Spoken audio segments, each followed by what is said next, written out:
নমস্কার দর্শক মণ্ডলী, আপনার প্রিয় চ্যানেল নিমতা দর্শনে স্বাগত। টেট সংকট, টেট শিক্ষকদের সত্যি আজ বড় সংকট। সরকার কি পাশে দাঁড়াবে টেট প্রভাবিত শিক্ষকদের? আজ দেশের লক্ষ লক্ষ শিক্ষক শিক্ষিকাগণ এক গভীর সংকটের মুখে দাঁড়িয়ে আছেন। এই টেট সংক্রান্ত জটিলতা আর আদালতের রায়ে পিষ্ট হয়ে বহু শিক্ষক শিক্ষিকার ভবিষ্যৎ অনিশ্চিত। প্রশ্ন উঠেছে, যারা আমাদের ভবিষ্যৎ গড়েন আজ তাদের ভবিষ্যৎকে দেখবে রাজ্য সরকার নাকি কেন্দ্র সরকার? কাদের ওপর ভরসা রাখবে শিক্ষক সমাজ? প্রশ্ন উঠেছে। আজকে এই নিয়েই কথা বলবো, শেষ পর্যন্ত সঙ্গে থাকুন। আপনাদের প্রিয় চ্যানেল নিমতা দর্শন, সঙ্গে শিবরাম।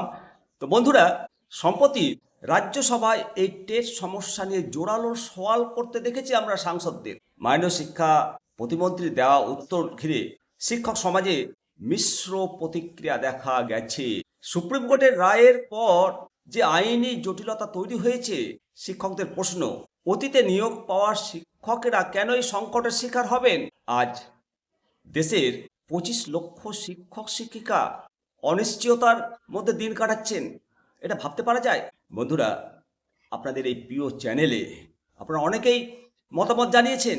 আপনাদেরই একজন কমেন্ট করেছেন যে আমাদের বিশ্বাস আছে আমাদের রাজ্য সরকার, আমাদের কেন্দ্র সরকার পাশে রয়েছে, এই টেট সংক্রান্ত সমস্যার সমাধান করবে, শিক্ষকদের পাশে দাঁড়াবে, শিক্ষার স্বার্থে, শিক্ষকের স্বার্থে।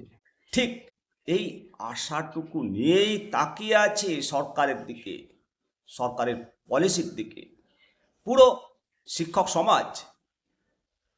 আইনি লড়াইয়ের বাইরে গিয়েও রাজনৈতিক সদিচ্ছা কি পারে না শিক্ষকদের এই দুর্দশা দূর করতে? রাজ্য সরকার, কেন্দ্র সরকার কি সত্যি সত্যি শিক্ষকদের পাশে দাঁড়াবে? এই প্রশ্ন উঠেছে।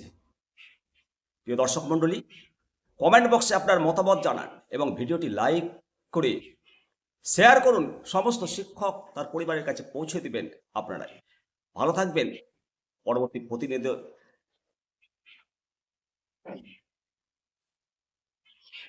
প্রতিবেদন নিয়ে ভালো থাকবেন। পরবর্তী প্রতিবেদন নিয়ে আবার আপনাদের সঙ্গে শিবরাম। আসুন সবাই মিলে বলি, জয় হিন্দ, বন্দে মাতরম, ভারত মাতা কি জয়। আমাদের রাজ্য সরকারের হাত আমরা আরও শক্ত করব এবং টেট সমস্যা সমাধান থেকে রাজ্য সরকারই মুক্তি দেবে, এই আশা, এই ভরসাটুকু রাখুন রাখুন রাখুন।